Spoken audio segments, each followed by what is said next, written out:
Welcome to study with me. आज है 4 फरवरी और देख लेते हैं आज के सारे इम्पोर्टेंट करंट अफेयर्स को। आज का जो पहला टॉपिक है वो है रिन्यूएबल एनर्जी सेक्टर को लेकर के। पार्लियामेंट्री स्टैंडिंग कमेटी ने एक एनर्जी रिपोर्ट पेश किया है on financial constraints in renewable energy sector के लिए। क्या है न्यूज़ में देख लेते हैं। तो की ऑब्जर्वेशन जो है कि India needs an annual investment of rupees 1.5 to 2 lakh crore in renewable energy sector, यानी इंडिया को अभी ज़रूरत है कि वो एनुअली यानी सालाना जो है वो इन्वेस्ट करे रिन्यूएबल एनर्जी सेक्टर में। कितना? 1.5 से 2 लाख करोड़ के बीच में। लेकिन हाउएवर एस्टिमेटेड जो इन्वेस्टमेंट हो रहा है कुछ सालों से, लास्ट फ्यू ईयर से, वो हो रहा है रेंजिंग ऑफ 75,000 करोड़ ओनली।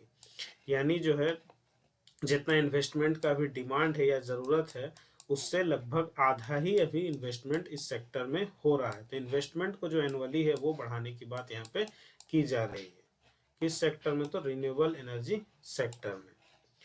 की रिकमेंडेशंस क्या है इसका कि explore innovative financial mechanism and alternative funding avenues for renewable energy sector.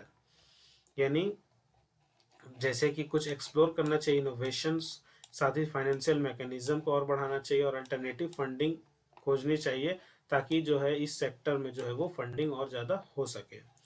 जैसे कि setup green banks for acceleration clean energy financing, prescribe a renewable finance obligations for banks and financial institutions in order to make them invest a specific percentage of investment in renewable energy sector.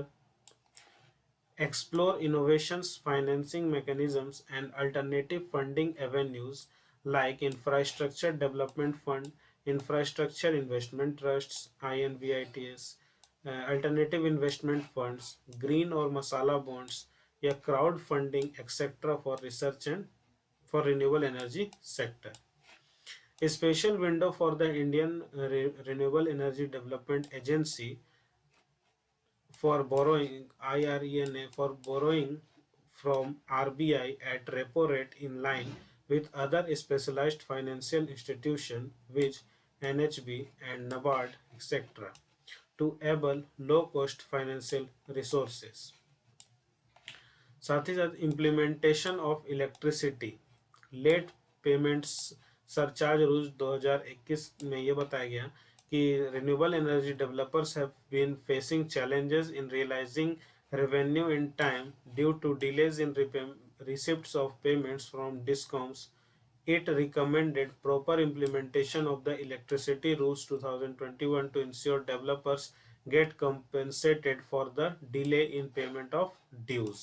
ठीक है, तो ये भी एक कारण है जो कि पे और ज़्यादा इन्वेस्टमेंट कम हो रहा है कि पेमेंट इस टाइम पे नहीं मिलता है, डिले हो जाता है पेमेंट में। तो कई सारे ऐसे कारण हैं। Engagement with states, the ministry to actively engage with state governments to avoid any unilateral cancellation of power purchase agreement as it causes uncertainty and negatively impacts investment in renewable energy sectors। ठीक है, तो देखिए बोला जा रहा है कि India का नीड है अभी एनुअल इन्वेस्टमेंट का करीब इतना, लेकिन इन्वेस्टमेंट जो हो रहा है लगभग उसके आधा हो रहा है।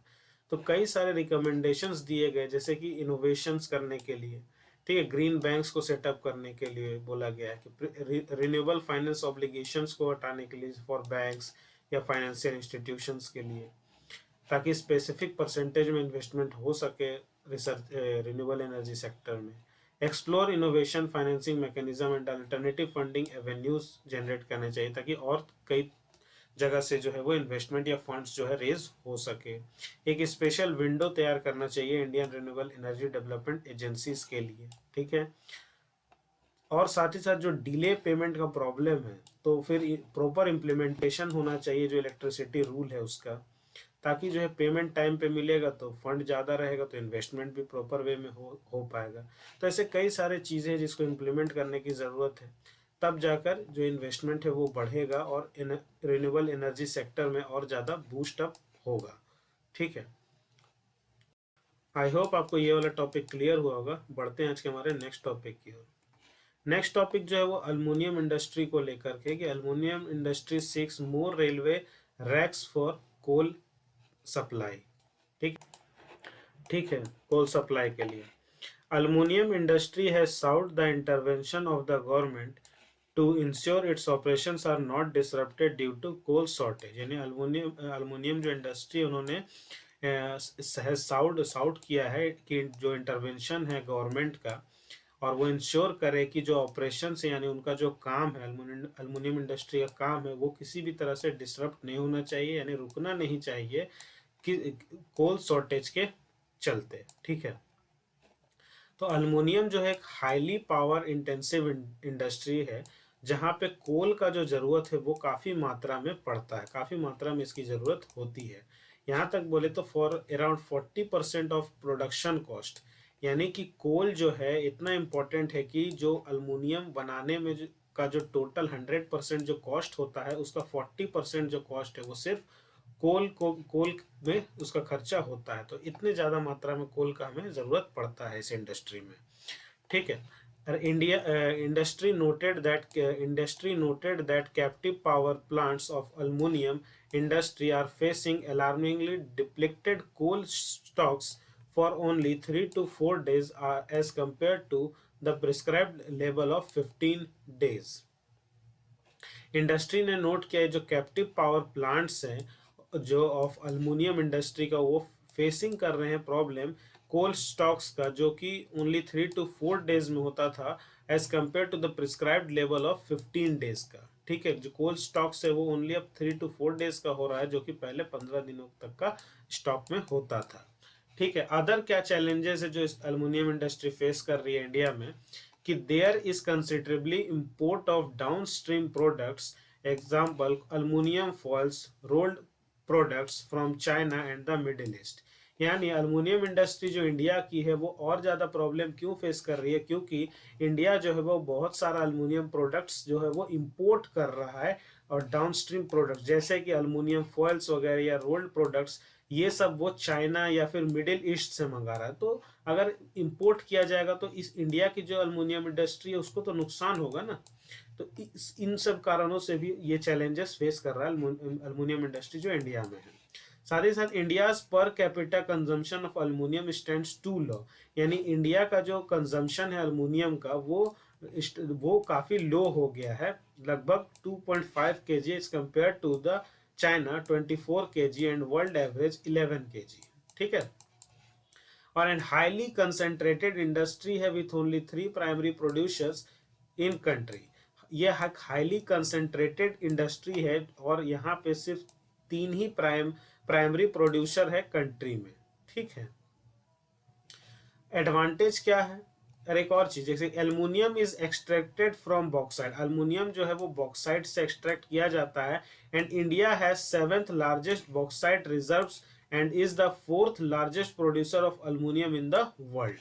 अल्युमिनियम जो है वो बॉक्साइट से एक्सट्रैक्ट किया जाता है, निकाला जाता है। इंडिया जो है वो 7th लार्जेस्ट बॉक्साइट रिजर्व, यानी 7th लार्जेस्ट बॉक्साइट का वहां पे मतलब कि भंडारण है, रिजर्व है, और जो है चौथा सबसे बड़ा प्रोड्यूसर है अल्युमिनियम का वर्ल्ड में इंडिया। ठीक है, एडवांटेजेस क्या है अल्युमिनियम का, कि लाइटर देन स्टील, ये स्टील से हल्का होता है, it adds in fuel efficiency, और जो फ्यूल एफिशिएंसी में मददगार हो सकता है। ठीक है, मैकेनिकल मददगार होता है। ठीक है, mechanical properties like resistance to impact, resistance to corrosion, design flexibility, production efficiency etcetera. साथ ही अवेलेबिलिटी जो है वो 3rd most abundant element earth crust after oxygen and silicon, 8.13% by mass of the total crust. ठीक है, तो ये सारे एडवांटेजेस है अल्युमिनियम के। ठीक है, तो ये बहुत कई सारे इंडस्ट्री जैसे हिंडाल्को हो गया, बाल्को हो गया, इंडल हो गया, नाल्को हो गया, माल्को हो गया। ठीक है, तो ये सब जो है वो प्रोड्यूसर है। ठीक है, तो आई होप ये वाला टॉपिक आपको क्लियर हुआ होगा। बढ़ते हैं आज के हमारे नेक्स्ट टॉपिक की ओर, जो कि है न्यू बैटरी स्वैप को लेकर। ठीक है, कि India close to finalising incentives under new battery swap. क्या देखिए न्यू बैटरी स्वैप का मतलब क्या हुआ कि मान लीजिए कि आपने एक अब तो सारा चीज इलेक्ट्रिक बाइक इलेक्ट्रिक कार आ रहा है, तो आपने इलेक्ट्रिक बाइक या इलेक्ट्रिक कार लिया। अगर इसको आप एक बार बैटरी डाउन हुआ और आपने चार्ज पर लगाया तो ये करीब करीब 8 घंटा लगेगा इसको फुल चार्ज होने में।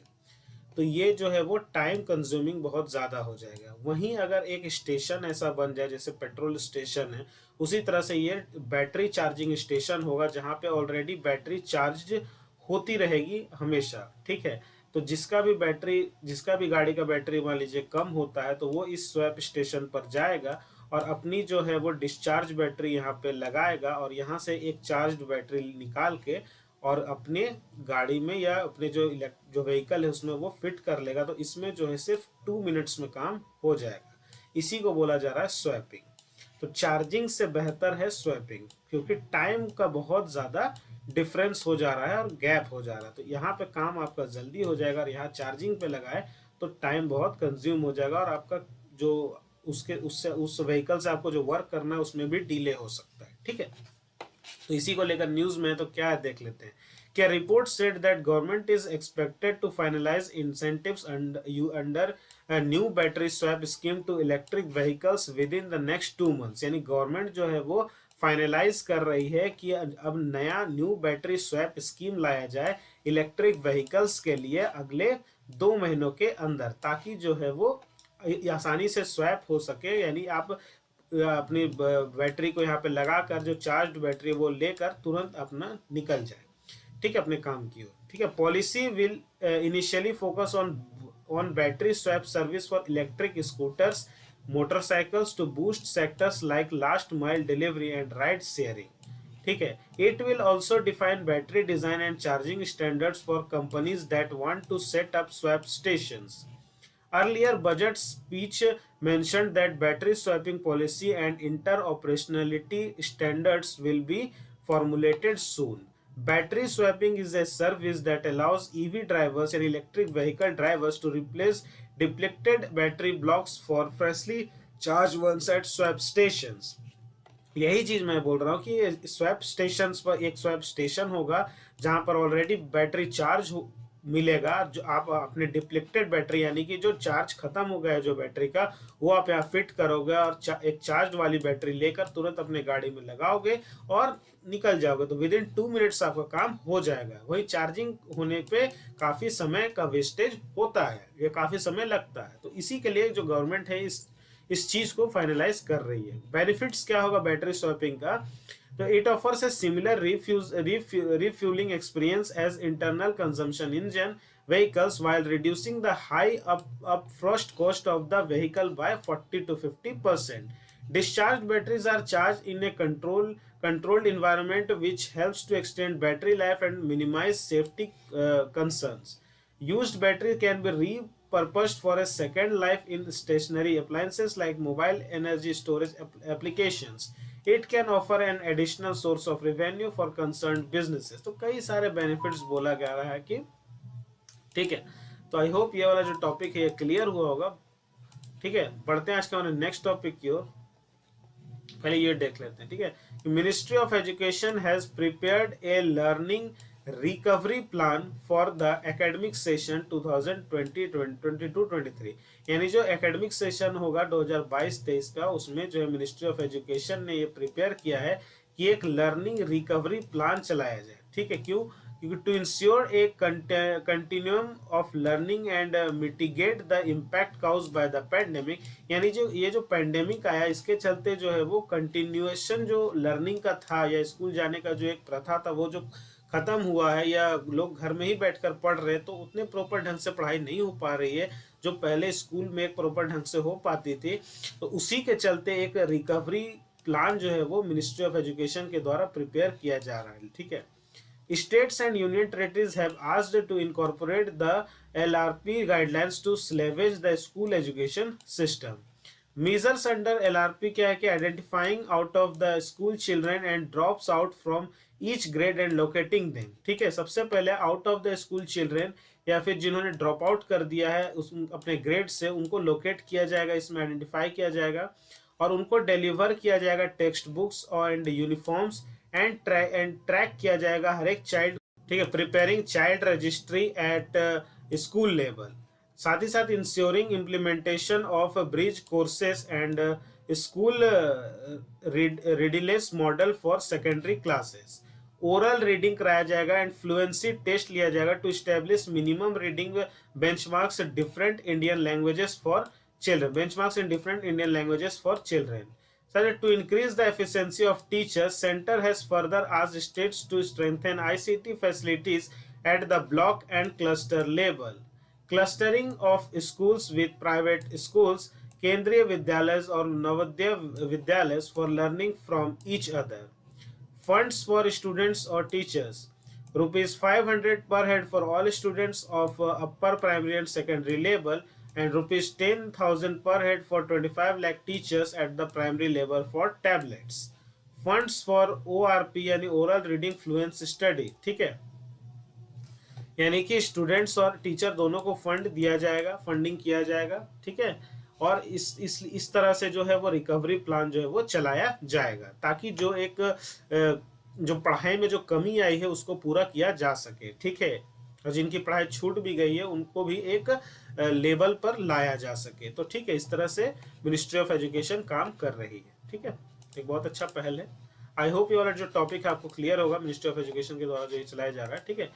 बढ़ते हैं आज के हमारे नेक्स्ट टॉपिक की ओर, जो कि है laundering from heinous crime then murder.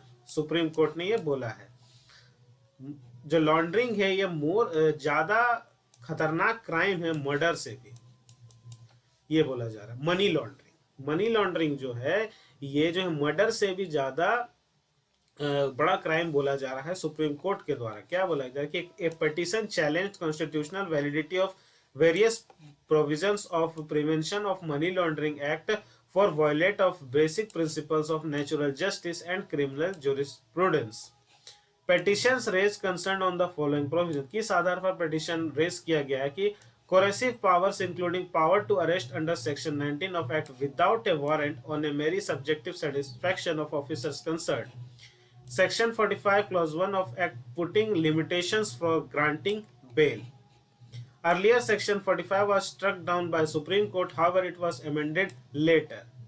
देखिए मनी लॉन्ड्रिंग जो साइकिल है ये कलेक्शन ऑफ डर्टी मनी, ठीक है, इसे प्लेसमेंट किया जाता है, फिर dirty money integrates into the financial system, then layering, then transfer on the bank account of company A, इस तरह से loan to Y, placement of Y by false invoice to company X, इस तरह से इंटरवेंशन होता है और purchase किया जाता है luxury asset, financial investment, commercial industrial investment, इस तरह से मनी लॉन्ड्रिंग का जो है साइकिल चलता है, ठीक है। Supreme court held that laundering damages economy and financial system of country. It can put the economy on hold or can derail it, and thus it more serious than murder. यानी कि laundering जो है ये economy को खतरा पहुंचाता है, finance system को भी, और put the economy on hold and can derail it and thus it more serious than murder, ये मर्डर से भी ज्यादा सीरियस है। Money laundering is not used for drug trading but also for terrorist activities which affect integrity and sovereignty of country. यानी money laundering जो है वो ना केवल ड्रग्स ट्रेडिंग के लिए और साथ साथ टेररिस्ट को फंडिंग करने या टेररिस्ट एक्टिविटीज के लिए भी इसको यूज किया जाता है, और ये हमारे जो देश का जो इंटीग्रिटी और सोवरेनिटी है उसको भी खतरा पहुंचाता है, ठीक है। PMLA was enacted to fight against the criminal offense of legating the income or profits from an illegal source. It enables authorities to confiscate the property earned from illegal gain proceeds. Enforcement Directorate under Ministry of Finance is responsible for investigating the offences of money laundering under the PMLA. 3 stages of laundering है, जैसे placement, layering, integration, ठीक है। तो इसको ज्यादा serious crime बोला जा रहा है सुप्रीम कोर्ट के द्वारा। आई होप ये वाला टॉपिक आपको क्लियर हुआ होगा। बढ़ते हैं आज के हमारे नेक्स्ट टॉपिक की ओर। नेक्स्ट टॉपिक जो है वो high court stays Haryana's law providing 75% reservation for locals.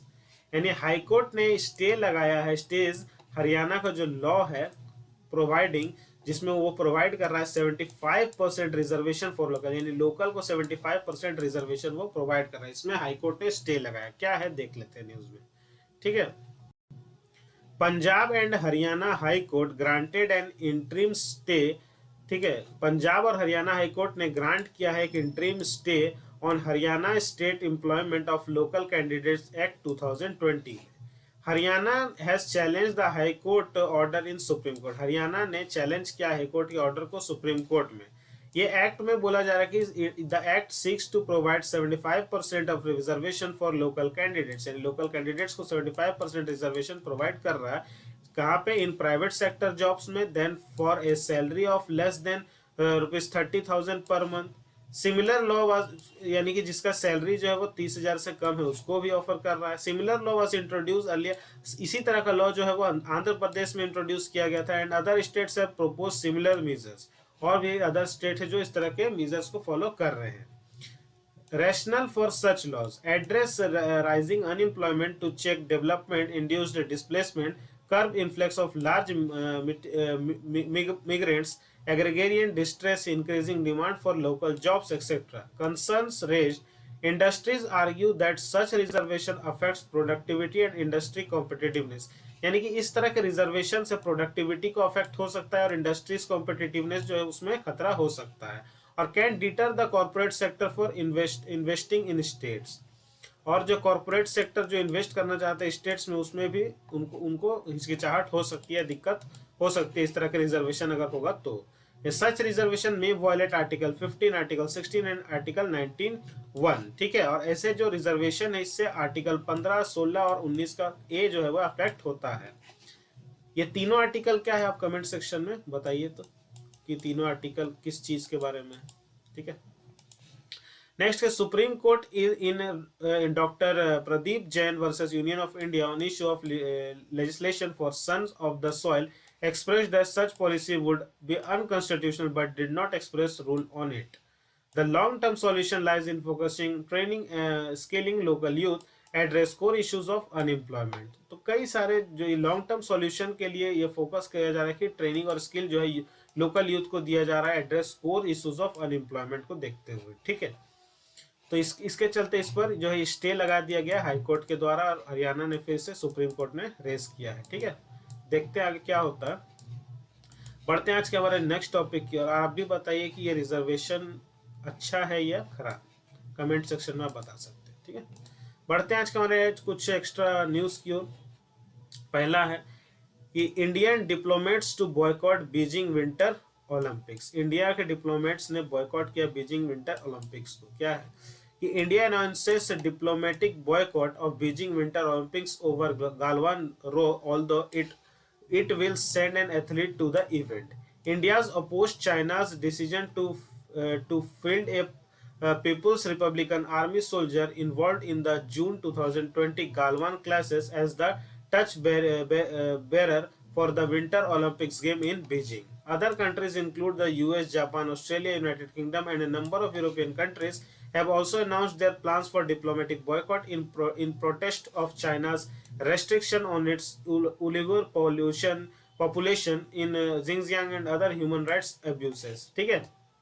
तो इसके चलते यहाँ पे बॉयकॉट किया गया है इंडिया के द्वारा, और भी कई सारे कंट्रीज जो है इसमें इंक्लूड हैं, ठीक है।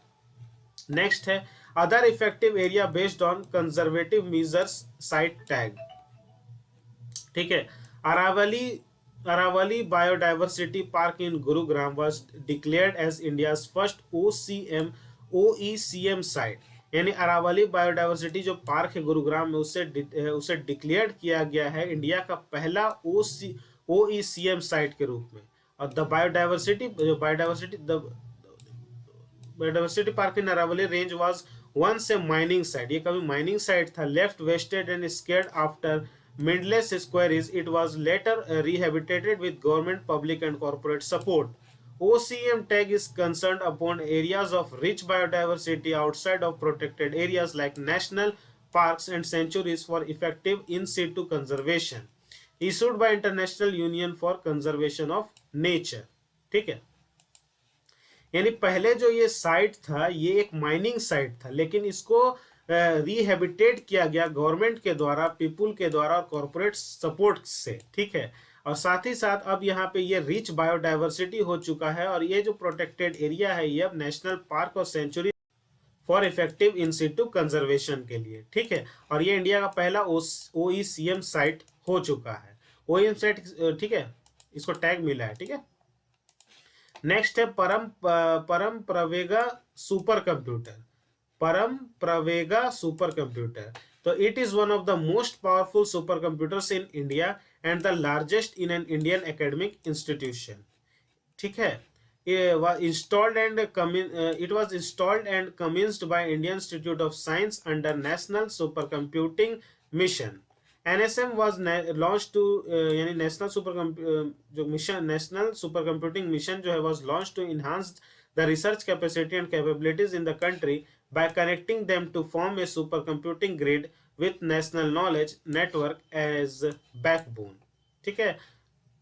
jointly steered by the Department of Science and Technology and Ministry of Electronics and Information Technology, implemented by Center for Development of Advanced Computing, ठीक है,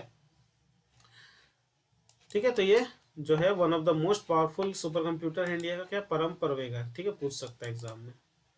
नेक्स्ट है हेलीबॉर्न सर्वे टेक्नोलॉजी।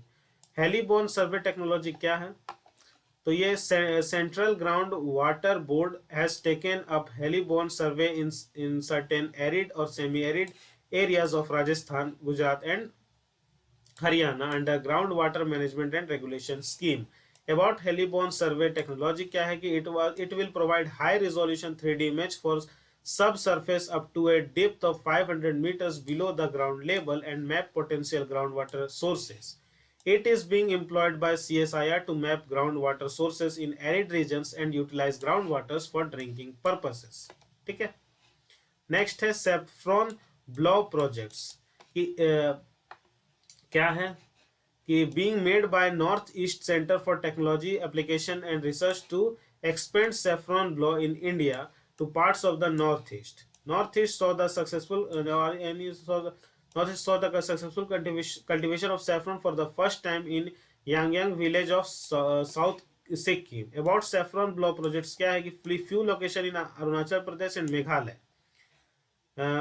बारापानी, चेरापूंजी, मौसमी, सिलिगोन एंड लालिंगटॉक, ठीक है, जहां पर सेफ्रॉन के कल्टीवेशन को और ज्यादा बढ़ावा दिया जा रहा है, ठीक है, और सबसे सक्सेसफुल कल्टीवेशन देखा गया है इस रीजन में, नॉर्थ ईस्ट के, ठीक है। बढ़ते हैं हमारे नेक्स्ट टॉपिक की ओर।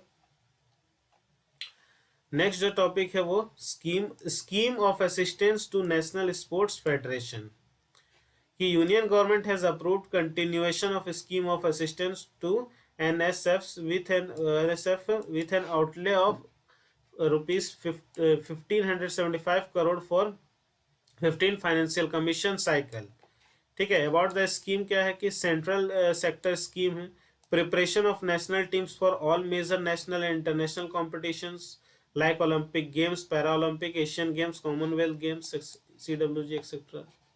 Train and field national teams, ठीक है, for national international competition between 2020 and 26, ठीक है। नेक्स्ट टॉपिक है रिवर सिटीज अलायंसेस को लेकर कि it is A dedicated platform for river cities in India to ideate disuse and exchange information for sustainable management of urban rivers. This is first of its kind alliance in the world and symbolizes the successful partnership of the two ministers, that is Minister of Jal Shakti and Ministry of Jal Shakti and Ministry of Housing and Urban Affairs. Alliance focuses on three broad themes: networking, capacity building, and technical support. It has been launched initially with 30 cities like Dehradun, Srinagar, etc. Open to all. The alliance is open to all river cities of India.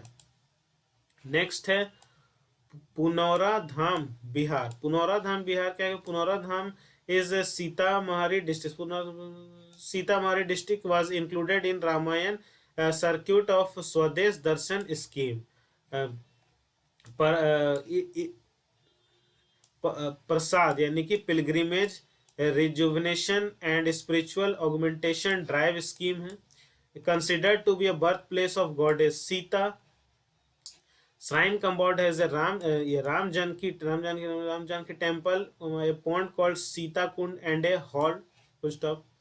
Prasad scheme focuses on development, identifying pilgrimage sites across India for enriching the religious tourism experience. Swadesh Darshan scheme aims to Swadesh Darshan scheme promote, develop and harness potential of tourism. ठीक है. Next topic है personalities in news. Pandit Bhimsen Joshi, फरवरी 4 को 1922 से 2011. He was an Hindustani classical vocalist and was legendary in the khayal form and devotional music. His spontaneity and fast-paced तान्स. ठीक है. He was born in Dharwad district of Karnataka. Awards मिला इनको, first हिंदुस्तानी classical vocalist gate Bharat Ratna. ठीक है. संदीप नाटक academy award. ठीक है. Maharashtra Bhushan, national film award for best male playback singer. प्रश्न. ठीक है. इस तरह से इनको अवार्ड सारे मिले हैं. तो आई होप आज का आपको करंट अफेयर्स का जो टॉपिक सारा टॉपिक है वो क्लियर हुआ होगा. वीडियो पसंद आता है तो वीडियो को लाइक करिए, शेयर करिए, चैनल को सब्सक्राइब करिए और सब्सक्राइब करने के साथ साथ बेल आइकन को जरूर दबाइए ताकि हर वीडियो की नोटिफिकेशन आप तक सबसे पहले मिल सके. मिलता हूँ आपसे नेक्स्ट लेक्चर में. तब तक के लिए जय हिंद, जय हिंद, जय हिंद.